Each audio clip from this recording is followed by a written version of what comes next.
നമസ്കാരം. മലയാളി വാർത്തയിലേക്ക് സ്വാഗതം. കൊച്ചി കോതമംഗലം ഊന്നുകല്ലിൽ 61-കാരിയെ കൊലപ്പെടുത്തിയ കേസുമായി ബന്ധപ്പെട്ട് നിർണായക വഴിത്തിരിവ് സംഭവിച്ചിരിക്കുകയാണ്. മാൻഹോളിൽ 61-കാരിയുടെ മൃതദേഹം കണ്ട കാഴ്ചയൊക്കെ ഭയാനകമായിരുന്നു. ആ ഒരു സംഭവവുമായി ബന്ധപ്പെട്ടുള്ള പ്രതി അയാളെ പിടികൂടിയിരിക്കുകയാണ്. ഒളിവിലായിരുന്നു ഇത്രയും ദിവസം പ്രതി. ഇയാളെ ഇപ്പോൾ പിടികൂടിയിരിക്കുകയാണ്. നേര്യമംഗലത്ത് വാടകയ്ക്ക് താമസിക്കുന്ന അടിമാലി സ്വദേശി രാജേഷാണ് പിടിയിലായത്. 41 വയസ്സുകാരനാണ് ഈ കൊടും ക്രൂരത 61-കാരിയോട് ചെയ്തത്. കൊച്ചി മറൈൻ ഡ്രൈവിൽ നിന്നാണ് ഈ രാജേഷ് എന്ന പ്രതിയെ പോലീസ് സാഹസികമായി പിടികൂടിയത്. ബംഗളൂരിലേക്ക് കടക്കാനുള്ള ശ്രമത്തിലായിരുന്നു ഇയാൾ. അതിനിടെ തന്നെ പോലീസ് ഇയാളെ പിടികൂടുകയുണ്ടായി. പെരുമ്പാവൂർ കുറുപ്പമ്പടി പോലീസ് സ്റ്റേഷനിൽ പ്രതിയെ എത്തിച്ചു. ഊന്നുകല്ലിലേക്ക് കൊണ്ടുപോകേണ്ടതുണ്ട്. തെളിവെടുപ്പ് അടക്കമുള്ള കാര്യങ്ങൾ ചെയ്യേണ്ടതുണ്ട്. ചോദ്യം ചെയ്യേണ്ടതുണ്ട്. പ്രതിയിൽ നിന്ന് ഒരുപാട് കാര്യങ്ങൾ ചോദിച്ചറിയേണ്ടതായിട്ടുണ്ട്. ഹോട്ടൽ തൊഴിലാളിയാണ് രാജേഷ്. അടിമാലിയിൽ ഇയാൾ തട്ടുകട നടത്തുന്ന ആളായിരുന്നു. ഊന്നുകല്ലിൽ ആൾതാമസമില്ലാത്ത വീടിന്റെ മാലിന്യ സംഭരണിയിലാണ് ശാന്തയുടെ മൃതദേഹം കണ്ടെത്തിയത്. പെരുമ്പാവൂർ കുറുപ്പമ്പടി സ്വദേശിയാണ് ശാന്ത. കൊല്ലപ്പെട്ട നിലയിലാണ് ഇവരെ കണ്ടെത്തിയത്. എന്തായാലും ഈ കേസിൽ ഇപ്പോൾ രാജേഷ് അറസ്റ്റിലായി. കൂടുതൽ വിവരങ്ങൾക്ക് രാജേഷിൽ നിന്ന് ചോദിച്ചറിയാൻ സാധിക്കും. എന്തിനു കൊലപ്പെടുത്തിയെന്ന ചോദ്യമൊക്കെ ബാക്കിയാവുകയാണ്. ഈ മാസം 18-ാം തീയതിയായിരുന്നു ശാന്തയെ കാണാതാകുന്ന വിവരം ബന്ധുക്കൾ പരാതിയുമായി രംഗത്ത് വരുന്നത്. ചുരിദാർ ധരിച്ചാണ് ശാന്ത പുറത്തിറങ്ങിയത്. എന്നാൽ ഇവരുടെ മൃതദേഹം കണ്ടെത്തുമ്പോൾ ശരീരത്തിൽ വസ്ത്രങ്ങൾ ഉണ്ടായിരുന്നില്ല. മാത്രമല്ല ഇവരുടെ ശരീരത്തിലുണ്ടായിരുന്ന ആഭരണങ്ങളും നഷ്ടമായിരുന്നു. 12 പവന്റെ ആഭരണങ്ങളായിരുന്നു ശാന്ത അണിഞ്ഞിരുന്നത്. ഈ ആഭരണങ്ങളും കാണാതായിരുന്നു. ഈ സ്വർണം കൈക്കലാക്കുക എന്ന ലക്ഷ്യത്തോടെയാണ് പ്രതി ഇത്തരത്തിലൊരു മോഷണം, അതുപോലെ തന്നെ ഒരു കൊലപാതകം എന്ന തലത്തിലേക്ക് എത്തിയത്. 9 പവന്റെ സ്വർണ്ണാഭരണങ്ങൾ പ്രതി അടിമാലിയിൽ ജ്വല്ലറിയിൽ ജോലികൾ ചെയ്യുന്ന ഇതര സംസ്ഥാനക്കാർക്ക് വിറ്റു. പകരമായി 3 പവന്റെ മാലയും 4 ലക്ഷം രൂപയും വാങ്ങിച്ചു. ഈ നിർണായക കണ്ടെത്തലൊക്കെ പോലീസ് നേരത്തെ പ്രതിയെ പിടികൂടുന്നതിന് മുന്നേ തന്നെ നടത്തിയിരുന്നു. പ്രതി ആര് എന്ന ചോദ്യം, പ്രതിയെ കണ്ടെത്തുക എന്നതായിരുന്നു ഏറ്റവും നിർണായകം. ഇയാളുടെ കാർ ഉപേക്ഷിക്കപ്പെട്ട നിലയിൽ അന്വേഷണ സംഘം കണ്ടെത്തിയതും കേസിൽ ഏറെ നിർണായകമായി മാറി. ശാന്തയും രാജേഷുമായുള്ള ഫോൺ സംഭാഷണങ്ങളെക്കുറിച്ചുള്ള വിവരങ്ങളാണ് പ്രതിയിലേക്ക് എത്താൻ പോലീസിനെ സഹായിച്ചത്. മാത്രമല്ല എല്ലാ കേസിലും നിർണായകമാകുന്നത് പോലെ തന്നെ CCTV ദൃശ്യങ്ങൾ, ഈ കേസിലും CCTV ദൃശ്യങ്ങൾ നിർണായക പങ്ക് വഹിക്കുകയുണ്ടായി. ശാന്ത വീട് വിട്ടിറങ്ങി അന്ന് തന്നെ കൊലപാതകം നടന്നു എന്നാണ് പോലീസിന്റെ സംശയം. പക്ഷേ ഏതാനും ദിവസം കഴിഞ്ഞ് ദുർഗന്ധം വമിച്ചപ്പോൾ മാത്രമാണ് മൃതദേഹം കണ്ടെത്തിയത്. എറണാകുളം ഊന്നുകല്ലിൽ ആളൊഴിഞ്ഞ പറമ്പിലെ വീടിന്റെ മാലിന്യ ടാങ്കിനുള്ളിലായിരുന്നു മൃതദേഹം കണ്ടെത്തിയത്. അത് അഴുകിയ നിലയിലായിരുന്നു. പിന്നീട് ബന്ധുക്കളൊക്കെ എത്തി ഇത് ശാന്തയുടെ മൃതദേഹമാണെന്ന് സ്ഥിരീകരിക്കുകയായിരുന്നു. തലയ്ക്കേറ്റ ക്ഷതമാണ് മരണകാരണമെന്നാണ് പോസ്റ്റ്മോർട്ടം റിപ്പോർട്ടിൽ ഉണ്ടായിരുന്നത്. വസ്ത്രങ്ങളോ സ്വർണ്ണാഭരണങ്ങളോ മൃതദേഹത്തിൽ കണ്ടെത്താനായില്ല. അപ്പോൾ തന്നെ അതൊരു മോഷണം, അതിനോടനുബന്ധിച്ച് നടന്ന കൊലപാതകമാണ് എന്ന കാര്യത്തിൽ ഒരു വ്യക്തതയുണ്ടായിരുന്നു. വെള്ളിയാഴ്ച ഉച്ചയോടെയായിരുന്നു ഊന്നുകല്ലിൽ അടച്ചിട്ടിരിക്കുന്ന ഒരു ഹോട്ടലിന് പിന്നിലെ വീട്ടിലെ മാലിന്യ ടാങ്കിൽ നിന്നും ദുർഗന്ധം വമിച്ചത്. ഇതേ തുടർന്ന് പോലീസ് പരിശോധന നടത്തുന്നു. മൃതദേഹം കണ്ടെത്തുന്നു. പെരുമ്പാവൂർ സ്വദേശിയായ വൈദികന്റെ ഉടമസ്ഥതയിലുള്ള ഹോട്ടലിനോടൊപ്പമുള്ള വീട്ടിലെ അടുക്കള ഭാഗത്തുള്ള ടാങ്കിലായിരുന്നു മൃതദേഹം കണ്ടെത്തിയത്.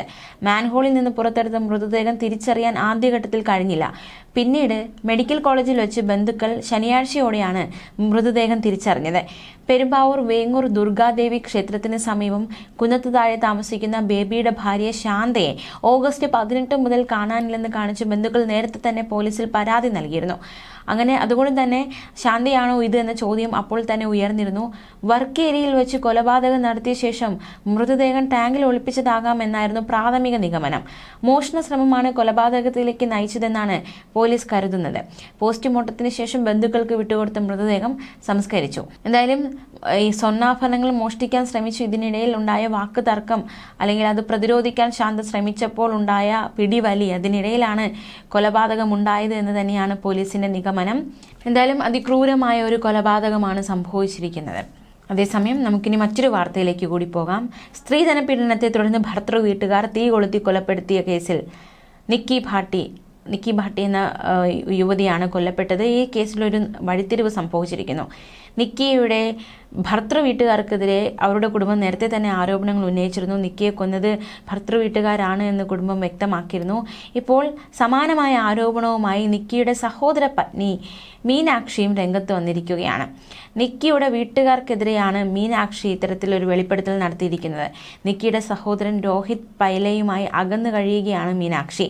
താനും ഭർത്തൃ വീട്ടുകാരിൽ നിന്ന് സ്ത്രീധന പീഡനം നേരിട്ട് എന്നാണ് മീനാക്ഷിയുടെ ആരോപണം. വിഷയത്തിൽ നിക്കിയുടെ സഹോദരനും കുടുംബാംഗങ്ങൾക്കുമെതിരെ 2024 പോലീസ് കേസ് രജിസ്റ്റർ ചെയ്തിട്ടുണ്ടെന്നും മീനാക്ഷി വ്യക്തമാക്കുന്നു. രോഹിത്തും കുടുംബാംഗങ്ങളും സ്ത്രീധനം ആവശ്യപ്പെടുകയും തന്നെ ശാരീരികമായി മർദ്ദിക്കുകയും ചെയ്തുവെന്നാണ് മീനാക്ഷി ആരോപിക്കുന്നത്. സ്ത്രീധനമായി നൽകിയ കാറിൽ രോഹിത് അതൃപ്തി പ്രകടിപ്പിച്ചു. പകരം വില കൂടിയ മറ്റൊരു കാർ വേണമെന്ന ആവശ്യം മുന്നോട്ട് വച്ചു. ഇതിനുശേഷം സ്ത്രീധനമായി കിട്ടിയ കാർ രോഹിത് വിറ്റു.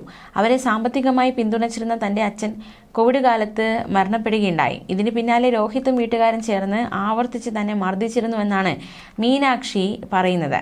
പിന്നീട് മീനാക്ഷി പോലീസിനെ സമീപിക്കുന്നു. ഇതോടെ കേസ് പിൻവലിക്കുകയാണെങ്കിൽ കുടുംബം വിവാഹത്തിനായി ചിലവഴിച്ച 35 ലക്ഷം രൂപ നൽകാമെന്ന് രോഹിത്തിന്റെ കുടുംബം സമ്മതിക്കുന്നു.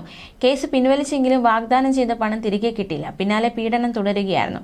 തന്റെ സഹോദരൻ വീട്ടിലേക്ക് മടക്കി കൊണ്ടുപോകാൻ ശ്രമിച്ചപ്പോൾ രോഹിത്തിന്റെ കുടുംബം അദ്ദേഹത്തെ മർദ്ദിച്ചതായും വാഹനം തകർത്തതായും മീനാക്ഷി ആരോപണം ഉന്നയിച്ചു. അതേസമയം മീനാക്ഷിയുടെ ആരോപണങ്ങൾ greater Noida additional deputy commissioner Sudheer Kumar തള്ളി. മീനാക്ഷി പറയുന്ന കേസിനെ പറ്റി അറിയില്ലെന്നും കേസ് നമ്പർ നൽകിയാൽ അന്വേഷിക്കാമെന്നുമായിരുന്നു അദ്ദേഹം പ്രതികരിച്ചത്. ഒരു മനുഷ്യജീവനെ പച്ചയ്ക്ക് ചുട്ടുകൊന്ന കൊടും ക്രൂരത നേരിട്ടറിഞ്ഞ് നാട് മുഴുവൻ വിറങ്ങലിച്ചു നിൽക്കുകയാണ്. ഡൽഹിയെ ഞെട്ടിച്ച ഈ സംഭവം അത് ഒരുപാട് വീട്ടുകാർക്കുള്ളൊരു പാഠം കൂടിയാണ്. അതായത് ഈ പുരുഷൻ്റെയും അതുപോലെ വിവാഹം കഴിയുന്ന രണ്ട് വ്യക്തികൾ അവർ തമ്മിൽ ചേരുന്നുണ്ടോ, അവർ രണ്ടുപേരുടെ സ്വഭാവം എന്താണ്, അവർ രണ്ടുപേർക്കും എന്തെങ്കിലും ഇത്തരത്തിൽ മോശപ്പെട്ട സ്വഭാവം എന്തെങ്കിലും ഉണ്ടോ എന്നതൊക്കെ അന്വേഷിച്ച് വേണം വിവാഹം നടത്തി കൊടുക്കാൻ. മാത്രമല്ല പൊന്നും പണവും ഒക്കെ വാരിക്കൊടുത്തിട്ട് കാര്യമില്ല. അത് അർഹിക്കുന്ന കൈകളിലേക്കാണോ മകളും അതുപോലെ തന്നെ സ്ത്രീധനവും ഒക്കെ എത്തുന്നത് എന്ന ഒരു കാര്യം കൂടി മുന്നറിയിപ്പ് കൂടി നൽകുന്ന സംഭവമായിട്ടാണ് ഇത് മാറിയത്. കൂടുതൽ സ്ത്രീധന തുക ആവശ്യപ്പെട്ടാണ് വീട്ടുകാർ ഇത്തരത്തിൽ ഒരു ക്രൂരത പെൺകുട്ടിയോട് ചെയ്തത്.